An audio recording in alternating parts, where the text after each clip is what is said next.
Good morning. Today I thought the discussion would be on North Korea. What are their motives? What are they trying to prove with their military aggression? It is unusual that a leader would want to put his country at risk unless they're trying to make a statement or unless they are confident that they trust their military power and machinery. But even then, they know there's going to be mass casualties and there's going to be a serious devastation globally because of the ingredients and things that the nuclear bombs these days contain, the chemical radiation. So, what is Koreans' motives? What are they trying to say, or what statement are they trying to bring across in their defiance, of the UN, sort of warnings or Donald Trump's warnings? Now, many people would argue that, well, North Korea is run by a madman, a crazy lunatic. Now, I disagree with that. I disagree because if you look at the American government, when they experimented with syphilis, which they hoped would wipe out the black race, that's insanity. That's mental illness because unlike North Korea, that are sort of doing that because they believe that, like other small countries, America and Britain will muscle their way and dominate, for resources and imperialism. Maybe North Korea is saying, well, this is not going to happen to us. Maybe. However, we cannot quickly and swiftly use the card that, there are mad people, because we have Western leaders, notably in Britain, who were orchestrating murdering children and having paedophile rings. We saw that as normal, and we still brought these people in. North Korea, to my knowledge, the leaders do not have paedophile rings, nor do they have ritual killings of children. So one person's madness is another person's revolution. We in the West have no position really in which to label any leader mad, because we have crazy leaders who do also global killings, dropping the mother of all bombs onto Syria, knowing full well the casualties would be women and children. But that doesn't bother us. 500,000 children and women were killed in Iraq over oil. Now that to me is madness. So we're in no position to label North Korean leader as mad only because our lives feel threatened. When our lives become threatened, then the perpetrator is mad. But when we threaten other people's lives, then that's okay. When you begin to wake up, you begin to realize that the spirit of imperialism is not dead, but very alive.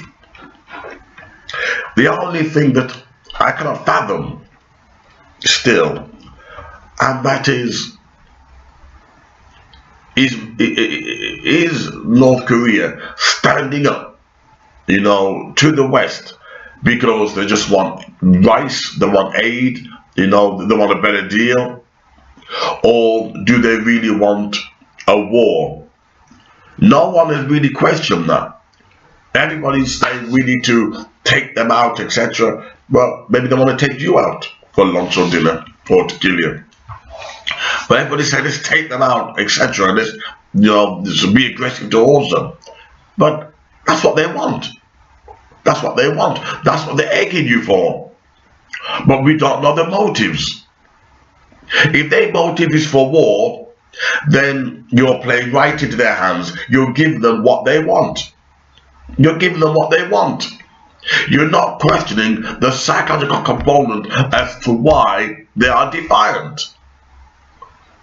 It's all very well looking at a person's behavior, but you have to look at the mens rea, the mental element, as to why they are doing what they are doing. There has to be a reason. And then you try to rationalize it on the mental level. Just by looking at the conduct or behavior of a person is not enough. You have to look at why they are doing what they do, why they are so defiant.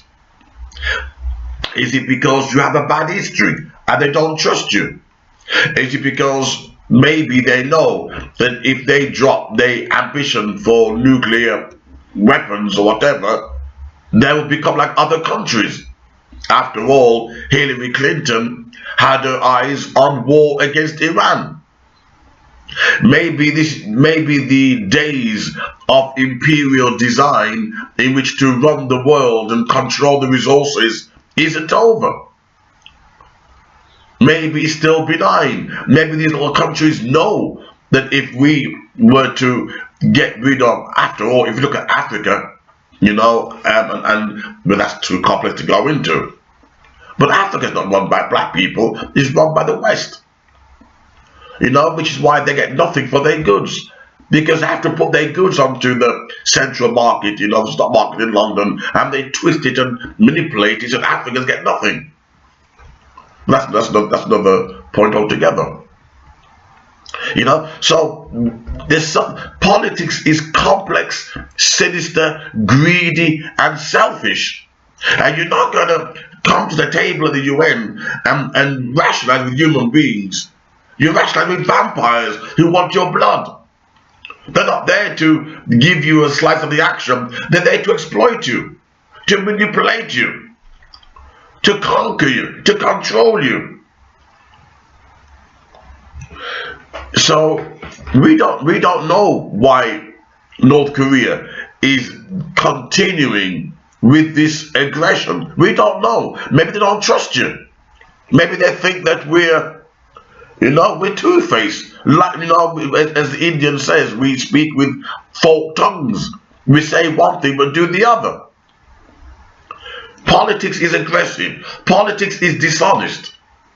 Let me give you an example. This is a very poor example, but I know someone very, very well. If they watch this video, they know who they are as well. but I know someone who doesn't want, black people or Indians in this country. Oh no, they think that the whites should run Africa. Oh yeah. But at the same time, which I've already said, they don't want, Britain to be multicultural, and yet they want to run Africa. You think, sure that for a moment. They don't want Britain to be multicultural. Oh no, keep Britain to do like 1950s New Zealand, where everybody's white and British values. Or like Australia, keep out all the foreigners. Yet, he doesn't mind the British having control of African resources. You think about that for a second, and that's politics for you. That's politics. It's sinister, it's dishonest, and it's not fair. No Britain or America has ever done deals with smaller countries on a fair level, on a fair even scale. They've never done it. And maybe that's the reason why North Korea says, you know something, we have nothing to lose. Because if we give up our nuclear arsenals, we know full well what's going to happen to Iran, what's happened to Syria, what's happened to Iraq, what's happened to Afghanistan is going to happen to us. You will become American and Britain's bitches. then you can't say, oh no, no, we're not going to do that. We'll give you aid, etc. Look, if for instance, right, I have a family of drug dealers, and you have a family of drug dealers, and we've got dangerous weapons, and we have up and coming small drug dealers, up and coming, and they want to get weapons, and we says no, no, no, no, no. In your family and my family, we've only got these deadly machetes and guns for peace, for peaceful purposes, and yet we're not allowing the other drug dealers, to have weapons. You begin to realize, no, no, this is manipulation. You can have drugs, machete and guns, so can I, the two top dogs, but we don't allow anyone else. You begin to realize, no, this is not peace. This is some kind of control. This is imperialism. This is creating an empire, a kingdom between the two families.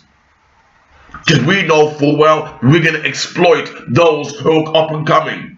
And that explains politics. It's a very bad analogy, very bad example, but that explains politics. As long as your family and my family dominate everybody else, this is peaceful, this is peace, this is democracy, this is love. And as soon as they start to rise up, I call them a terrorist. I call them communist. The one with the biggest dick, the one with the biggest arms get to make the rules up. Politics is dirty game. Politics is honorable. And that's the reason why I do not vote. I do not vote. It is not an honorable thing to do.